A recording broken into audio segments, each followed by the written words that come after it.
Sorry for calling you Mr. Ms. Vice. Can you give me a real-world example of a takeaway of overtime? There were several departments where the past practice, which is covered by the maintenance of standards in our contract that was fought for in collective bargaining, where past practice meant that the departments were doing overtime on a daily basis versus a 40-hour work week. So if somebody worked an 8-hour day and they worked an extra 3 hours, they would get overtime for that.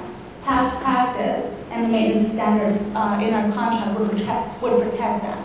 The other issue that in regards to the cuts in overtime pay is that in several departments, not all, but specifically in HPD and fire and public works, and we're also looking into solid waste at this point in time. When employees did not work the holiday, they got premium pay, and it was counted towards the 40-hour work week. Now in those departments, because the city has taken the position that the holiday ordinance would not allow for that holiday base pay or premium pay to count towards overtime, hours worked of overtime. Thank you. The chair recognizes Councilmember Adams. Thank you for coming down. First of all, I want to thank the employees that are behind you, that's standing with you, that are taking the day off to be able to come and stand.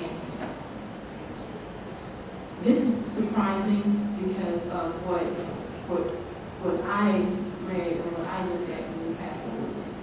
And if you can give me, I don't have a minute, so I want to respect the rules. If you can give me an example of how is it taken away, because just give me an example of an employee who probably called you and said, this is what's happening. Give me an example so we can understand in English what is happening and what's taking place. So an employee works, for an example, does not work on Martin Luther King Day. And they receive base pay for that, so they receive 8 hours of pay. And then that time does not count towards hours worked in calculations for overtime.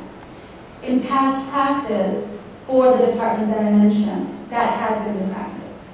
And in no way, shape, or form did what we discussed in the MEC in regards to holiday ordinance, did we give up the right for past practice in those departments. We have an article that is a maintenance of standards article that protects our employees to keep past practice.